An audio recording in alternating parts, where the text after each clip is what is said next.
Hey everyone, and welcome back. I hope you can see this on camera. We have some wild tracks from hopefully a Montero. Now I've been following them for a little bit now, and they seem to lead up into this clearing just around the corner.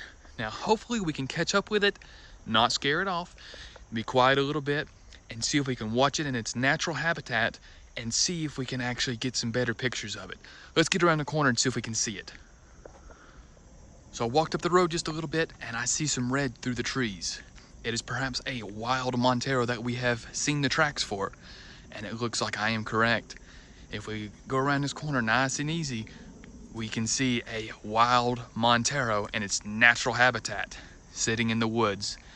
Now luckily these animals are pretty calm unless provoked, and they will go over just about any terrain and through anything you can take them through. So you got to be very cautious. Give them a little bit of space and respect, and they can go through just about anything their own pace. Now these beasts have formerly came from Japan. Now, what you're asking, what are they doing in North America? Well, I can tell you they have migrated over to here, and these are a little bit different than the European version that the rest of the world knows as the Pajero. This is actually the US version Montero. Basically the same vehicle, and if we approach very quietly, maybe we can see what's inside, and it'll tell us some secrets about who it is and what it is. All right, everyone, welcome back. I hope you enjoyed that little intro there. That was some fun filming. But today we're going to be talking about my Montero that I took on the Trans-American Trail, some of the things that I took with me that I did and didn't use, as well as perhaps some of the things that I had wished I actually had with me. But besides that, let's go ahead and get into it, and let's see what's inside. So I think first and foremost is the bumper. It's the first thing you see, and that's probably one of the more important things, at least for me, as far as what I took on my trip. This was one of the things I wanted to have before I left, and I'm glad I did. Now, it's a ARB bull bumper with an M8000 winch, synthetic line, 100 feet of cable. Now, technically that is under its weight for this vehicle, which is supposed to be 1.5 your GVWR, or gross vehicle weight. Now, the reason I had to go with an 8,000 versus like a 95, which I had planned for originally, which would be closer for this vehicle, is because of the fitting of the bumper. We had to widen the way the bumper fits on the frame horns, thus decreasing the space in between the frame horns in the center there. So besides that, I really enjoyed it. I actually didn't need it. Never used it on the trip, thankfully. Now, the thing with this is, it's kind of like four-wheel drive, right? You don't need it until you need it, right? Now, for us Overlanders, you always need four-wheel drive. But for this bumper, I'm glad I didn't need it, but had it. Now, I know there's some pictures of some people going through like Oklahoma and Mississippi and Arkansas that had a lot of problems with mud. Now, if that had been the case for my trip, we'd have probably used this winch quite a few times. But luckily I did not, and that was not a major concern for me as far as having to use that winch all the time. But it's there, and it's ready for any of my next trips. So we're going to talk about what I have on the inside next. Welcome to the command center. This is the front seat where I command, of course. But up here in the front, we have in the door, I kept my bug spray and gloves. Pretty simple. Nice and easy to get to. Things you use the most often or need to get to the quickest should be where you can reach them the quickest, right? As well as below down here in the seat, we have a safety vest. So if I have to get out the vehicle and work on the side of the road, I have that. Luckily, I did not have to. Then, another piece of safety is the fire extinguisher. It is an automotive grade fire extinguisher that actually is out of the way when sitting in there, and you'll sometimes hit this with the back of your foot, but I've rode 10,000 miles with that and haven't knocked it off. And these are a little like easy metal bungees right there that can just twist and pull it out real quick. So what's a command center without having some consoles?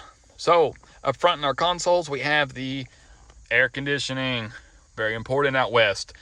For my air conditioning, it was a little on the weaker side, something we're gonna have to address down the road, but something worth definitely having. Now for communications and GPS. Now for communications, I have a Cobra single DIN CB radio that has 40 channels, as well as the ability to run NOAA, which is the National Weather Service, which allowed me to know the weather for my area where I was camping if I didn't have signal, which was very often. Airport, it was cloudy. The temperature was 72 degrees. Now for GPSs, I used my phone. It's an iPhone that's set right here, of course.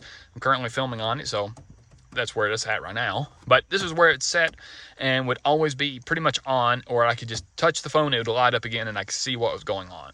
Now I use the HEMA Explorer app, which is a company that makes off-road maps for overlanders and so on and so forth. Now the Explorer version is for the North America, which is where we're at. Now I use that. It is a paid subscription. I believe it's a one-time or once a year paid subscription. Once you have that, you can download most of the US, pretty much anywhere. Now, the one thing about this style of GPS, you cannot have it tell you where to go.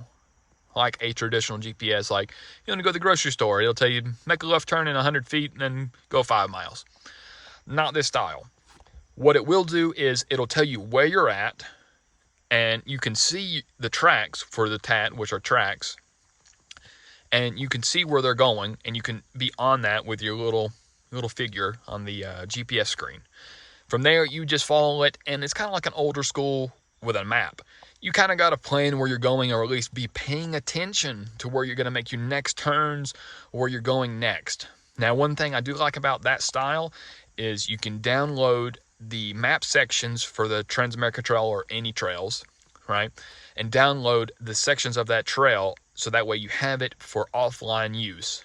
Because in some areas where you don't have signal, it does not refresh, and so sometimes you can't zoom in past a certain level without it getting, it kind of blacking out and only being able to see just the line for the trail. So there's one downside to that style of GPS. Now they do make bigger GPSs that are a standalone unit for this, but if you want to spend, I think it's like $600-700 for that, that's up to you. But for me, this worked perfectly. And the good thing about it is I can download more maps into it. I can share my tracks. I can record where I'm going. So that's a lot of good features. And it's real simple to add a GPS track, like the one you'd get from Sam for the TAT. There's plenty of videos on that, but all you really got to do is, if you're using an iPhone, is open up your computer, make sure your phone's plugged in, and then go through the Apple program, click on the app, and then you just share the file with the app itself. There's plenty of videos explaining how to do this in detail, but that's pretty much the gist of it. And if you want to know more, let me know, but that's pretty much the basics for that. So now we're going to move into the back seat. Now this is how I have my setup, specifically set up, which up there is actually a blanket that usually sits in the front seat when I'm driving because it makes it more comfortable. But this is where I would get in and out of the bed, my sleeping platform, the majority of the time. I got some camera gear. Now down here is 4 gallons of spare water, emergency only. This is not to be touched unless absolutely have to. Now back up in here, on the other side, I have tools, which we'll get around to in a second.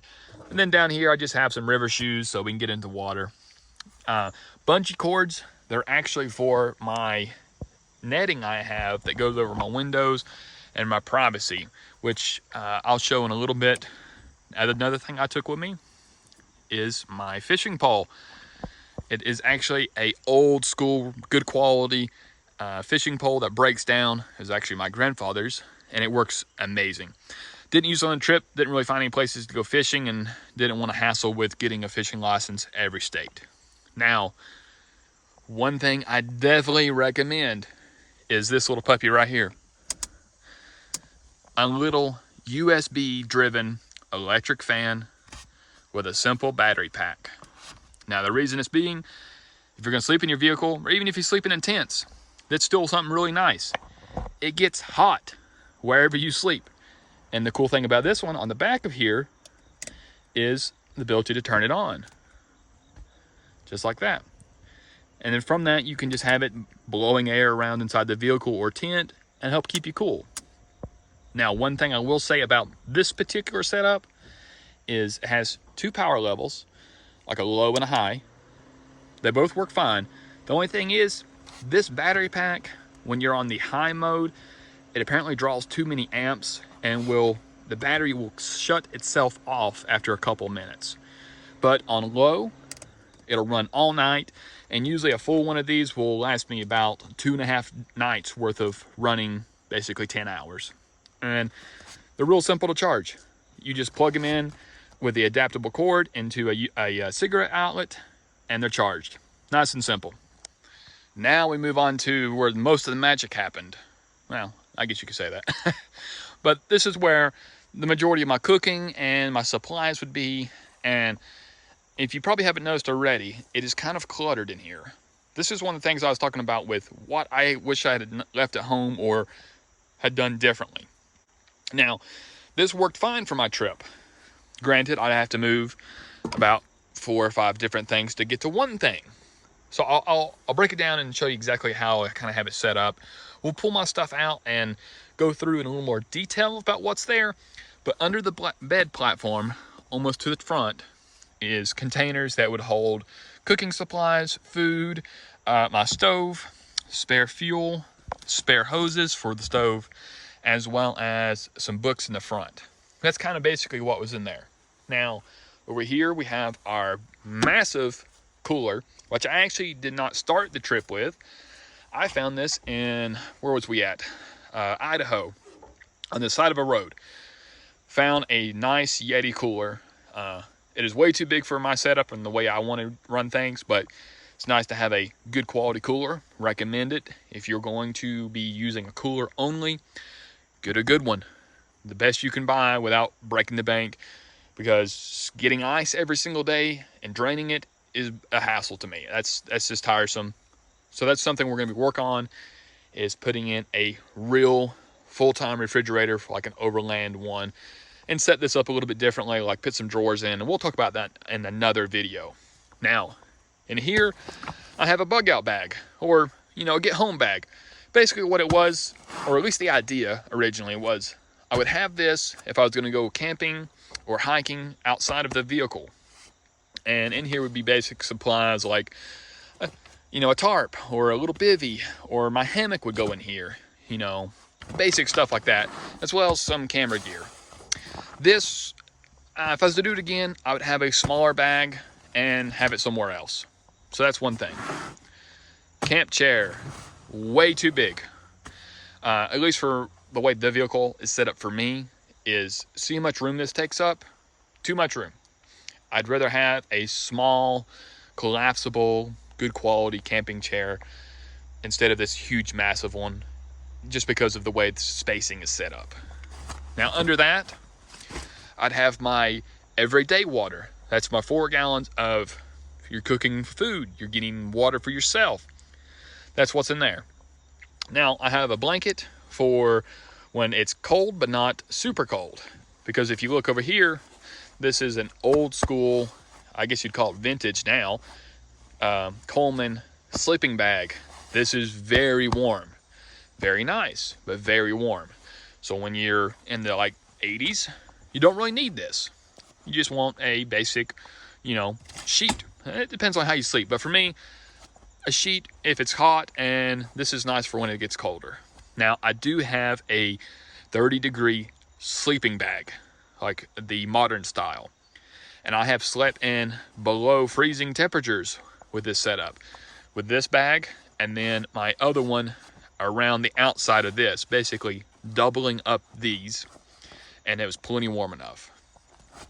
Oh, and since we're on it, my sleeping platform itself is made up of 4 inches of mattress grade foam on top, and then a 2-inch topper on the bottom. So we'll continue talking about what I have in the back here. I have a small tool bag. It has some camera gear in it, some books, some muscle relaxer, which is a like biofreeze for like muscle aches and whatnot. That's pretty much what this held. It was just books. To be honest, didn't need that many books. That's better suited for something else, or not entirely.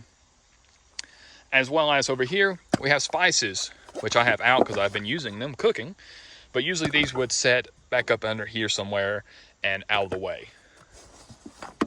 For soap, nice and simple. This is Castle soap, or what is that? Castle soap, pure soap, something like that. Really simple. It does the job. You don't need much. Clean stuff up. And in here was my bottle of smell good stuff. It's just basic little spray that you would spray to make things smell good, to deodorize, because we're sleeping in vehicles and sometimes we don't have showers for a couple days. So that's part of it.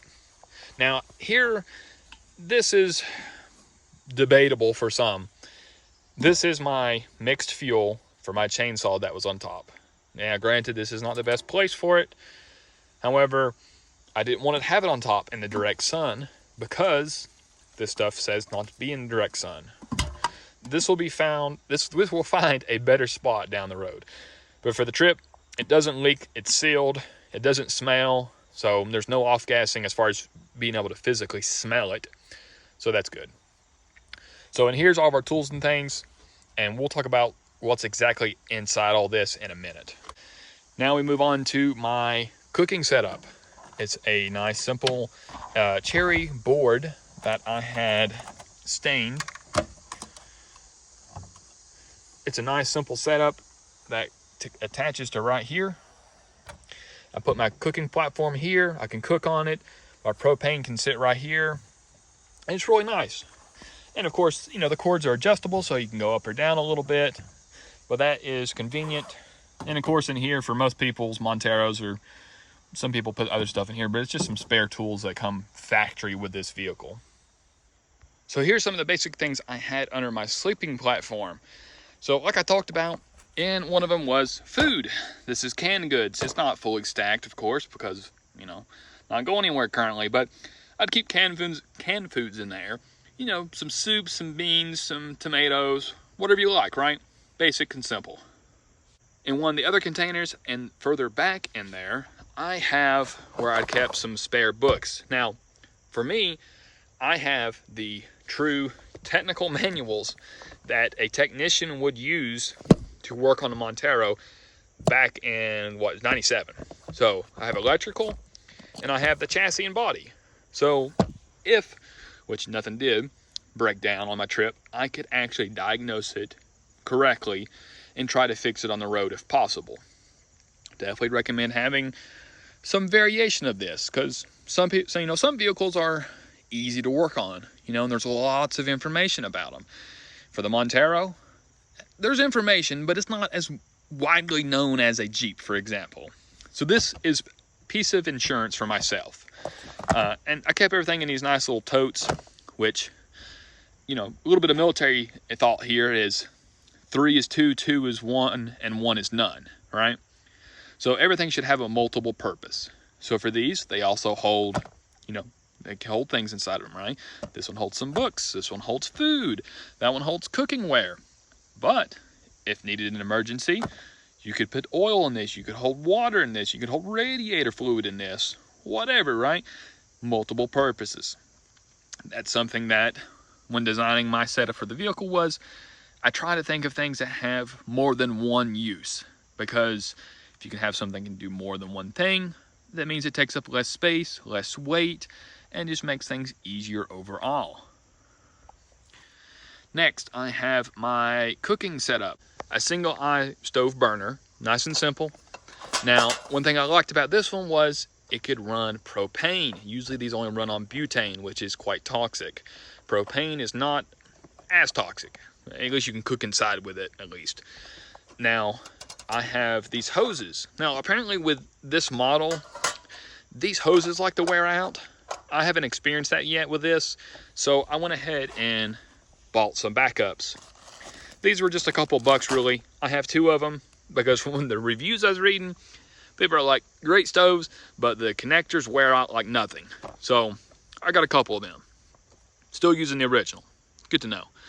Now, I might have ran through and used some of the spare, but I honestly didn't do that much gas cooking just because of how you can see the setup is right now. You have to move 3 boxes to get to one thing, or 2 boxes to get to one. very inefficient. So that's why in the future I'm going to build that different in the back with some, you know, drawers, and make it simpler for myself. Gas. I have 2 1-pounder tanks. Didn't even use one of them yet, but they're nice and easy and storable, and you can use them for other stuff you needed. Cooking. I had a different style pot originally. This is a Stanley one. Haven't used it yet as far as cooking. The one I took on my trip, I actually ended up destroying by accident because the lid was all metal and didn't have a tab to really pull it by. And I set it down on the carpet when it was hot and picked it back up, and around the rim of it, it had burnt carpet onto it. It just singed the carpet good, but after that, I'm tired of this little, you know, pot. I'm gonna get something different. Then I have containers, nice and simple, some good quality cast iron, an old school military can with some wrapping around it to keep your stuff warm. Now the cool thing about this is you can actually put it inside the engine with this off, of course, and heat up anything that's inside of it. Nice. Silverware, and under here I had a plate, and also inside of here I have some bowls and some basic utility as far as like some spatulas and some breakdown spoons and forks are in here. Nice and simple. So continuing on the theme of cooking, I figured I'd talk about spices. I kept all my spices in this little bag here. Nice and simple. I got paprika, onion powder, ground ginger, ground cumin, which is really good on beef and really good for you as well, rosemary, which is good in chicken, black pepper, and chili powder. Now also I have salt, but I'm currently using that. But all of those would fit inside of there. And I also took freeze-dried garlic and red onion. Nice and simple. I don't have that in front of me because I used all of it. But that adds real quick flavor, and you don't have to have fresh garlic because freeze-dried is almost as good as fresh once it's cooked and all that fun stuff. But this is my basic setup for my spices, and I have my oil right here. This is, of course, you know, olive oil, but where it set was nice and right in between here, in between these 2 feet right here, and my boxes would sit back up in there. Thanks for watching part 1 of what I took on the Trans-American Trail. In part 2, we will continue talking about the specific tools and everything else that we didn't cover in the first part. Remember to like and subscribe, and we'll see you in the next one.